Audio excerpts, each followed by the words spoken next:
बात है। चित्रपुर राज्य में एक राजा अपनी रानी और पुत्री माला के साथ राज्य करता था।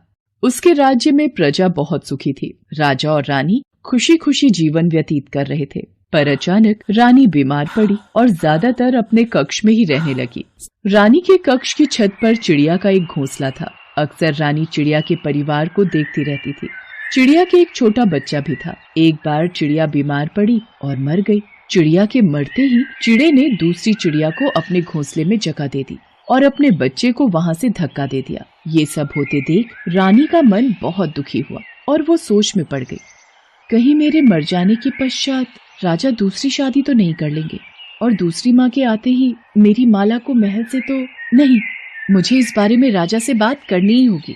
सुनिए, मुझे वादा कीजिए कि आप मेरी मृत्यु के पश्चात दूसरा विवाह नहीं करेंगे। मेरे मरने के पश्चात आप माला के लिए सौतेली माँ नहीं लाएंगे। आप माला का पूरा ध्यान रखेंगे। महारानी, आपको कुछ नहीं होगा। फिर भी आप मुझे वचन दीजिए। ठीक है महारानी, हम वचन देते हैं, हम दूसरा विवाह नहीं करेंगे।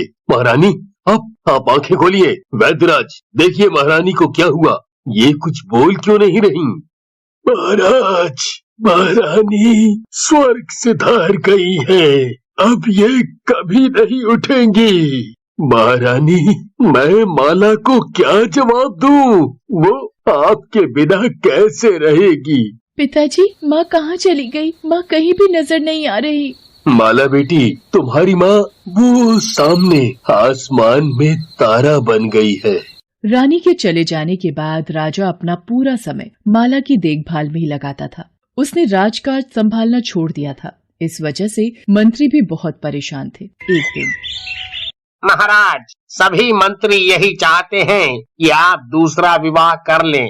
प्रजा की भी यही इच्छा है। माला बिटिया को भी माँ का प्यार मिल जाएगा और राजकाज में भी आपको सहायता मिलेगी। मुझे राजकाज के लिए और माला की परवरिश के लिए दूसरा विवाह करना ही होगा। मुझे माफ कर देना महारानी, मैं आपको दिया वचन पूरा नहीं कर सका। पिताजी, ये कौन है?